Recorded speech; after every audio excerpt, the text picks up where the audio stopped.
Well, as I said earlier on, we are living in interesting times. And the worst curse that a Chinese may wish for you is for you to live in interesting times. And it's my honest opinion that just like the Chinese are battling with coronavirus, they were able to form an elite consensus. They are focusing solely on addressing their core challenges. I believe that times like this also demands for statesmanship, for maturity, for sobriety, for discipline, for circumspection, even for contriteness on the part of us leaders. I can play to the gallery, as I said earlier. But will that be a solution to the challenges confronting us as a people, as a nation? It's for us to unite, irrespective of differences in political affiliations, religious persuasions, tribal or sectional background, and see to it that the challenges facing us as a nation, as a people, are frontally addressed, and they are not beyond us in solving those challenges.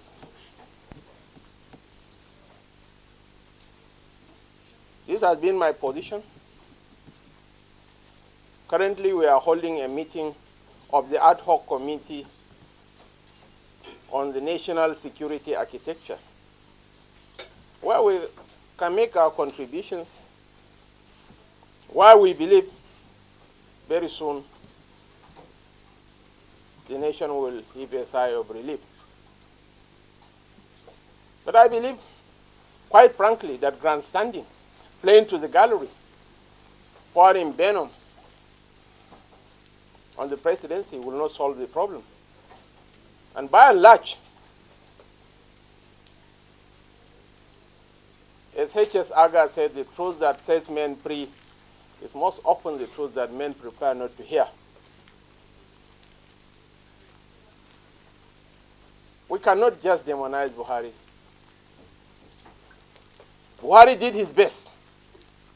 And we had a respite between 2015 to 2017 before we had this recent relapse. So how to find solutions to our challenges are more important than demonizing anybody. And we shouldn't suffer from memory amnesia.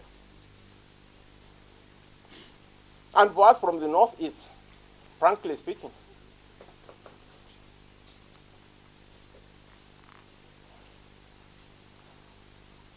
Buhari has done more than enough for the Northeast. The Chief of Army Staff is not from Delta, neither is he from Akwa Ibom. The Chief of Army Staff is from Borno. The National Security Advisor is from Borno. The Chief of Air Staff is from Bauchi. All from the Northeast.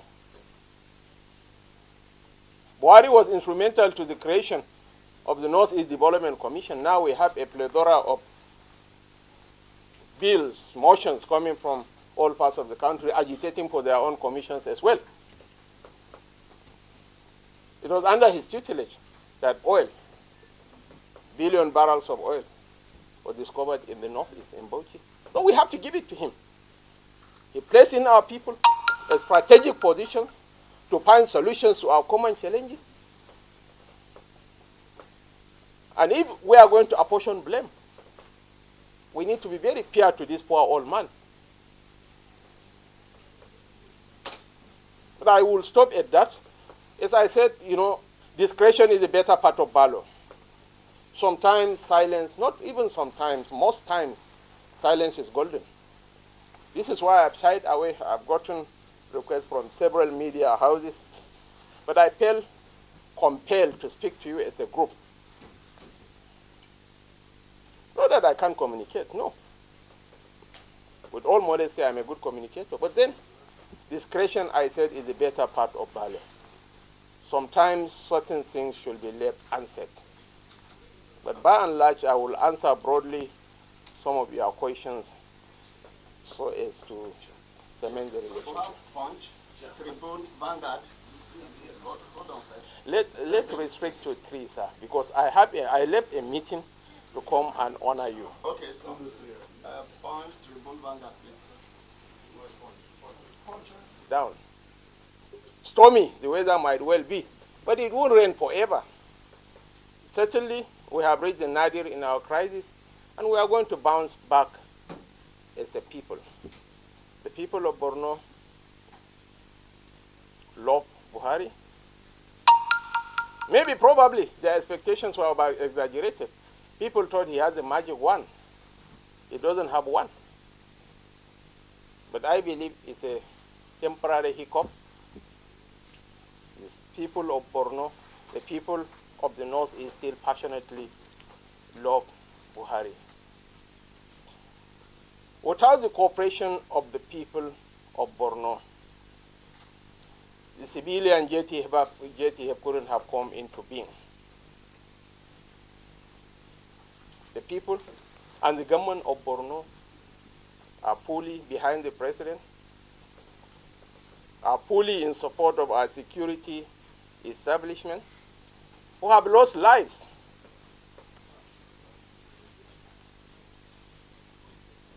while serving the nation. So I don't want to join issues with that remark, but most importantly, that remark did not come from an authorized source. So I doubt much if the president blamed the people of Borno or the Borno elites. He might have made a general statement on the need for people to align themselves with the aspiration for restoring peace in the Northeast, but I doubt much if the president blamed the people of Borno. I heard him pouring encomiums on my leader, on my boss, the governor of Borno State, who is adjudged as the best performing governor in West Africa. I think you know that. All right, sir. My name is Society Osrada. I work for the Nigerian Tribune. There is one Abdullah, my friend, in Tribune. Why is he now? He's there, sir. Send this story to him. Who is the one to vet it? Okay. Is there your friend? Is still there? Sorry. Now, sir, as former governor, to follow up to what they asked, as former governor of Borno, you have built the security information in trickles and sports. And then relate that with the several comments by various presidents in government. The past and presidents say that we know those who are involved with this kind of acts. More recently, is one coming from the son of Borno State, chief of army staff, also saying that we know those who are involved in this. How is it that government in the past and present, even Nigeria, have said we have an idea of who these persons are, and yet there is this fear to mention it? Do you not think that you and all other members of the political class are playing politics in the lives of Nigeria? Well, for one, is you, the Tribune reporter, who is playing sensational politics with the pet of Nigerians, because what you refer to was a mischievous fake news attributed to the chief of army staff. It wasn't a real news. It was a fake news. An idea anybody who has evidences indicting anyone, to come forward with the evidences indicting that person, and is for the federal administration, or if it's a state case, to put those people on trial. They had put others on trial in the past. Some were adjudged guilty. Some were freed. So the onus is on you, one, to verify the authenticity of what was attributed to the chief of army staff, which was declared false by the army spokesperson. But be that as it may, fighting insurgency is a collective responsibility of all of us. It's a complex, composite, and interwoven challenge. And it's not something that you can solve through military option. We have to adopt a holistic approach encompassing the military, the social, the economic, and the political. Believe me, people are saying I'm fond of using that. Believe me. Trust me, let me say, trust me. Beneath the mayhem of Boko Haram, underneath the nihilism lies the real cause, which is extreme poverty. In the Lake Chad region, there is an incestuous relationship between economy, ecology, climate change.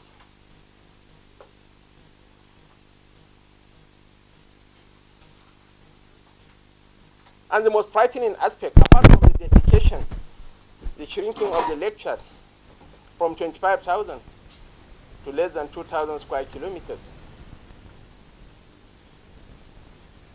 we have challenges of population growth. By 2050, Nigeria will be the third most populous nation on earth, surpassing the United States, supplanting the United States. There will be 440 million Nigerians by 2050. I might not be around. I'm already 53. But you are going to be around. And the most frightening, the most frightening aspect of these statistics is that by 2050, 70% of Nigerians will live in the north, with desertification, deforestation, endemic poverty, pervasive illiteracy. It's a recipe for disaster. Unless we wear our thinking caps as leaders, unless we coalesce into a single force and come up with robust platforms to transform the anticipated demographic dividends, demographic growth, into demographic dividends, or it will be the demographic disaster that will consume all of us. This is why I want to appeal to you. Let's work as a team. Let's work as a family. Because the Nigeria we have now, sorry, if it is to implode, where do we go? Down is the Atlantic Ocean. Up is Niger. The population of Niger is less than that of Kano State. We are going to eat up the entire food reserves of Niger within a week or two. On our western side are the tiny statelets of Togo, Benin, Ghana, and can they contain us?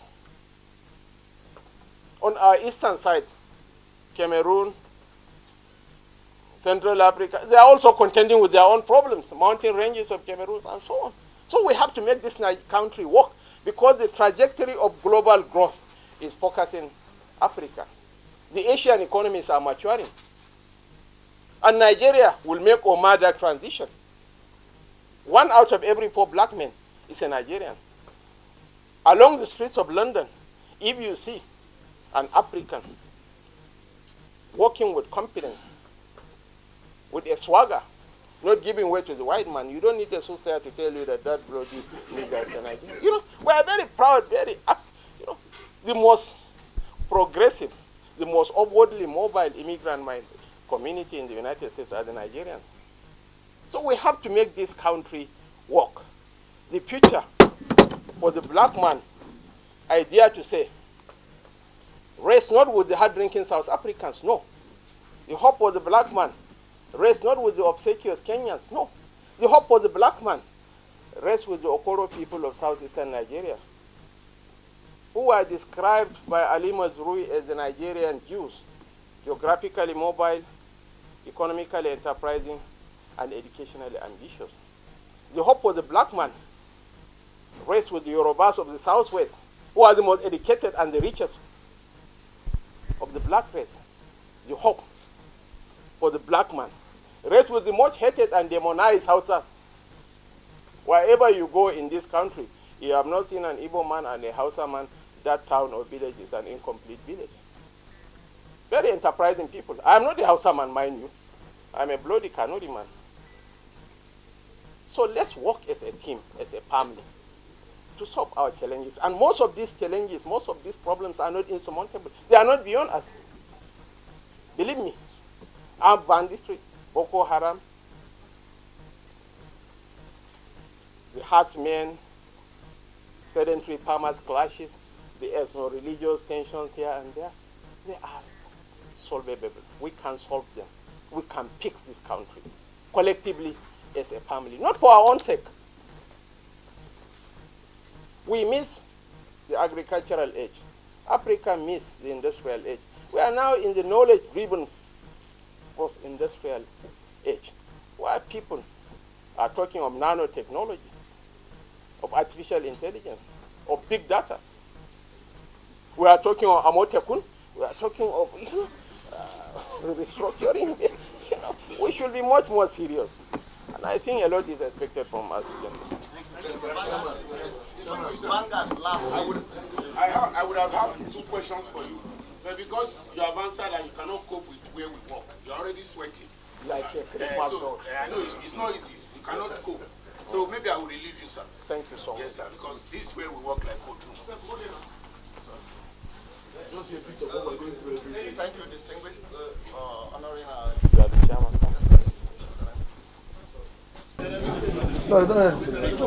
How can you say that you are mentioning you are mentioning minorities?